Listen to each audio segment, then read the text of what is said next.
የስቶይኮች የዝምታ ረቂቅ ኃይል። ዛሬ የምንኖርባት ዓለም እያንዳንዱ ሰው ራሱን እንዲያረጋግጥ ያለማቋረጥ የምትገፋፋ ናት። ሁልጊዜ ትክክል መሆናችንን እንድንናገር፣ በሰዎች እንድንደነቅ፣ እንድንረዳና ተቀባይነት እንድናገኝ ትወተውተናለች። በዚህም የተነሳ ብዙ ሰዎች ለራሳቸው ያለ ልክ በመተርተር የሰዎችን ፍቃድና ይሁንታ በመፈለግ እንዲሁም ትኩረት ለማግኘት ቀን ከሌሊት በመታገል ውድ ሕይወታቸውን ያባክናሉ። የስቶይኪዝም ሐሳቢዎች ግን ፈጽሞ የተለየና የሰከነ መንገድ ይመርጣሉ። እርሱም ጸጥታና ዝምታ ነው። አባቶቻችን ዝምታ ወርቅ ነው እንደሚሉት ይህ ምርጫ ከቃላት በላይ የሆነ የነፍስ ከፍታ አለው። አንድ ሰው ሲያቆስለን፣ ውድቅ ሲያደርገን ወይም በተሳሳተ መንገድ ሲረዳን በተፈጥሯችን የሚቀሰቀሰው የመጀመሪያ ስሜት ራሳችንን መከላከልና ማብራራት ነው። ነገር ግን ይህንን የምናደርገው አስቀድመው እኛን ላለመስማት ልባቸውን ላደነደኑ ሰዎች ነው። የስቶይክ ፍልስፍና እንደሚያስተምረን ይህ አይነቱ መሯሯጥ ፈጽሞ የጥንካሬ መገለጫ አይደለም። እንዲህ ላለ ሰው ራስን ለማብራራት መሞከር ውሃ ቢወቅቱት እምቦጭ እንደሚባለው ከንቱ ድካም ከመሆን አያልፍም። ይልቁንም በለመን ራስህን በምክንያት ለማስረዳት በጣርክ ወይም ተቀባይነትን በፈለክ ቁጥር ያንተን የአእምሮ ሰላም የመቆጣጠርን ታላቅ ኃይል ለሌሎች አሳልፈ እየሰጠ መሆኑን ልብ ልትለው ይገባል። እንደ ማርከስ ኦሮሌስና ኤፒክቲተስ ያሉ ታላላቅ ጠቢባን እውነተኛ ጉልበትና ጥንካሬ የሚመነጨው በገዛ እጃችንና በራሳችን ቁጥጥር ስር ባሉ ነገሮች ላይ ብቻ ከማተኮር እንደሆነ ጠንቅቀው ያውቁ ነበር። የሰዎችን ይሁንታ ለማግኘት በምንቃተትበት በዚያች ቅጽበት የውስጥ ሰላማችንን ለሌላው አሳልፈን እንሰጣለን። ካልተከበርንበት ስፍራ ያላንዳች ጭቅጭቅና ግርግር ዞር ብሎ መሄድ የድክመት መገለጫ አይደለም። በተቃራኒው ራስን የማክበር ከፍ ያለ ማሳያ ነው።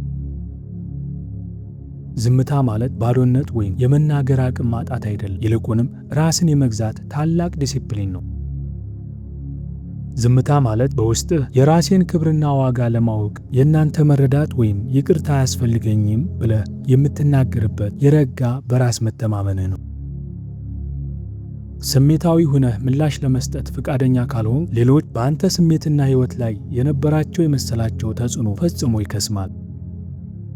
የሚገርመው ነገር የሰዎችን ትኩረት ለማግኘት የምታደርገውን ሩጫ ስታቆም ሰዎች በአንተ መራቅ ይበልጥ መደናገጥና አንተን መፈለግ ይጀምራሉ።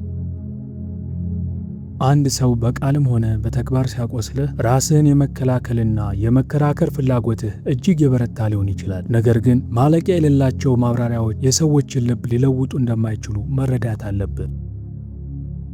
ይበልጥ ራስህን ለማሳመን በገፋ ቁጥር ሰዎቹ የሚሰጡ ትኩረት እያነሰ ይሄዳል። ዝምታ ግን በመካከላቸው ሰፊ ክፍተት ይፈጥራል። ይህ ክፍተት ደግሞ እጅግ የበሰለ መልእክት ያስተላልፋል። የሆነውን ነገር ሁሉ በሚገባ አይቻለሁ፣ ነገር ግን ስለ እርሱ ለመከራከር የማልወርድበት የራሴ የሆነ የከበረ ማንነት አለኝ ይላል። ለነገረኛ ሰው ዝምታ መልሱ ነው እንዲሉ ለመረዳት ፈቃደኛ ባልሆኑ ሰዎች ላይ ውድ ጉልበትህን ከመጨረስ ይልቅ በዚህ መንገድ ግርማ ሞገስህን ትጠብቃለህ። ብዙ ጊዜ አለመኖርህ በአካል ከመገኘትህ በላይ እጅግ በጎላ ድምፅ ይናገራል። ምላሽ መስጠትህን ሙሉ በሙሉ ስታቆም ሰዎች ለምን ይሆን ብለው ግራ መጋባትና ማሰብ ይጀምራሉ። በእርግጥም የሥልጣንና የኃይል ሚዛኑ የሚቀየረው በዚያን ጊዜ ነው። የምንኖርባት ዓለም ማለቂያ በሌለው ጩኸትና ትርምስ የተሞላች ናት። ዝምታ ግን በዚህ ጩኸት መካከል በእውነት ምን እንደሚያስፈልግህ እንድታዳምጥ ዕድል ይሰጥሃል። ብዙ ሰዎች የስሜት ስብራት ሲገጥማቸው በማኅበራዊ ሚዲያ፣ በጓደኛ ወሬ ወይም በጭቅጭቅ ውስጥ ፈጣን መጽናኛን ፍለጋ ይሮጣሉ። ጥበበኛው ግን ወደ ራሱ ውስጣዊ ማንነት ይመለከታል። ይህን የሚያደርገው ሕመሙን ለመሸሽ ሳይሆን ሕመሙ ለምን እንደመጣ በሚገባ ለመረዳት ነው። ታላቁ ፈላስፋ ማርከስ ኦሮሌስ እንደጻፈው መከራችን የሚቀረጸው በራሳቸው በክስተቶቹ ሳይሆን እኛ ለእነዚያ ክስተቶች በምንሰጠው ትርጉምና ምላሽ ነው ብሏል። በጸጥታና በረጋ መንፈስ ውስጥ ስንሆን ግልጽነት ይፈጠራል። በወቅቱ በንዴትና በስሜት ተጋርደው የነበሩ እውነታዎችን በንቃት ማየት እንጀምራለን። ያን ጊዜ ቁጣህ የመነጨው ያንን ሰው በማጣትህ ሳይሆን በማይገባህ ቦታ ላይ ያለ ልክ ረጅም ጊዜ በመቆየትህ እንደሆነ ልትገነዘብ ትችላለህ። የምትፈልገው ነገር የመጨረሻ ማብራሪያ ሳይሆን የውስጥ ሰላም መሆኑን ልታውቅ ትችላለህ። ዝምታ ስሜታዊ የሆኑ ግልብ ስሜቶችን ከውስጣዊ እሴቶችህ ይለያል። ስሜት አሁኑኑ እርምጃ እንድትወስድ ይወተውታል። ጥበብ ግን ረጋ ብለህ እንድታሰላስል ትመክርሃለች። ብዙዎቻችን ሕይወታችንን ወደፊት ከመቀጠላችን በፊት የግድ የመጨረሻ ውይይት ማድረግ፣ ማብራሪያ ማግኘት ወይም ይቅርታ መጠየቅ ያለብን ይመስለናል።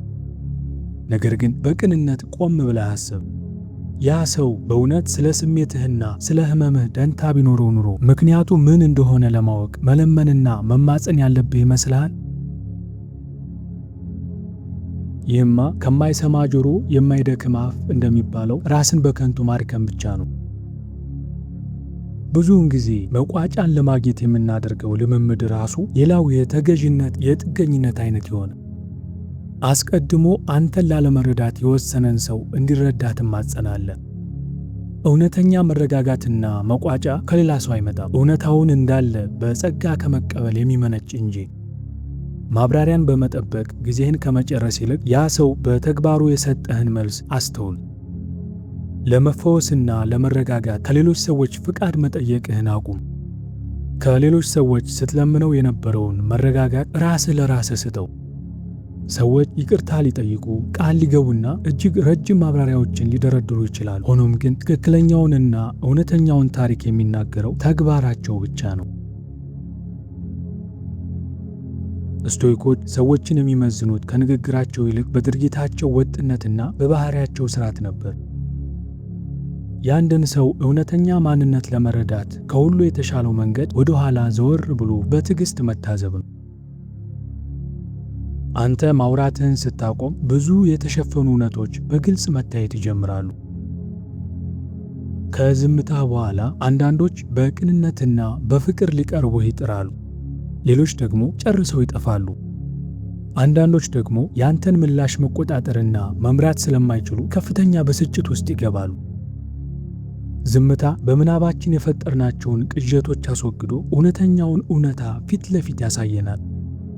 በተሳሳተ መንገድ መረዳት እጅግ የማይመችና የሚያበሳጭ ስሜት አለው። ስለዚህ ተፈጥሯዊ ምላሻችን ራሳችንን መከላከልና ማስረዳት። ነገር ግን አስቀድመው ስላንተ የራሳቸውን ውሳኔ ለሰጡ ሰዎች ሁልጊዜ ራስህን ለማብራራት መሞከር በራስ ከመተማመን ሳይሆን ከጥልቅ ፍርሃት የመነጨ ነው። ፈላስፋው በሌሎች ሰዎች አስተያየትና ፍርድ ላይ ውድ ጉልበትህን እንዳታባክ በጥብቅ ይመክርሃል።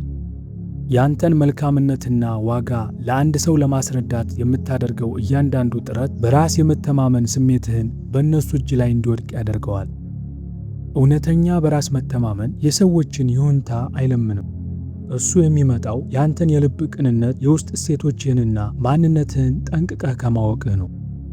ሰዎች አንተን በተሳሳተ መንገድ ሊረዱ ይችላሉ፣ ብዙዎችንም ልታጣ ትችላለህ። ነገር ግን መቼም ቢሆን እውነተኛ ማንነትህን መረዳት ያልቻሉ ሰዎችን ማጣት በፍጹም ኪሳራ አይደለም።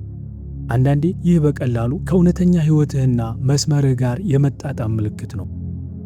ያለምንም ግርግር በዝምታ ዞር ብሎ ከመሄድ በስተጀርባ እጅግ ግዙፍ የሆነ ጥንካሬ አለ። ይህ መራቅ ግን በጥላቻ ወይም በቁጭት የተሞላ አይደለም። ለመበቀል በማሰብም አይደለም፣ ወይም ደግሞ ድራማዊ በሆነ የስንብት ንግግር የተሞላ አይደለም። በቀላሉ ነገሮችን እንዳሉ በጸጋ ከመቀበል የመነጨ የረጋ ጉዞ ነው። ፈላስፋው ሴኒካ እንደተመለከተው አብዛኛው ስቃያችን የሚመነጨው ከእውነተኛው ሕይወት ይልቅ በምናባችን ከምንፈጥረው ስጋት ነው። መከተልን፣ መከራከርን ወይም ማብራራትን ስታቆም ሰዎቹ የገዛ እጃቸውንና የሥራቸውን ውጤት ራሳቸው እንዲጋፈጡ ዕድል ትሰጣቸዋለህ። ዝምታ እጅግ ኃይለኛ የሆነ ድምፅ አለው። በማልከበርበትና ዋጋ በማይሰጠኝ ቦታ ለአንድ አፍታም ቢሆን አልቆይም የሚል። ብዙ ሰዎች አንተ እንድትቃወማቸው፣ እንድትለምናቸው ወይም እንድትከተላቸው ይጠብቃሉ። ለረጋና ለሰከነ ራስን ነፃ ማውጣት ግን በፍጹም አልተዘጋጁም። ዝምታና መራቅ ጭቅጭቅ ፈጽሞ ሊያስተምራቸው የማይችላቸውን ከባድ ትምህርቶች ያስተምራቸዋል። አንዳንዴ ሰዎች ያንተን ታላቅ ዋጋ የሚረዱት በአቅራቢያቸው ስትጠፋና በቀላሉ ማግኘት ሲሳናቸው ብቻ ነው። እና መቼም ቢሆን ካልተረዱት ደግሞ ያ ትምህርት ለነሱ የተዘጋጀ አልነበረም። ይልቁንም ራስህን እንድታገኝ ለአንተ የተሰጠ ትምህርት ይሆናል ማለት ነው።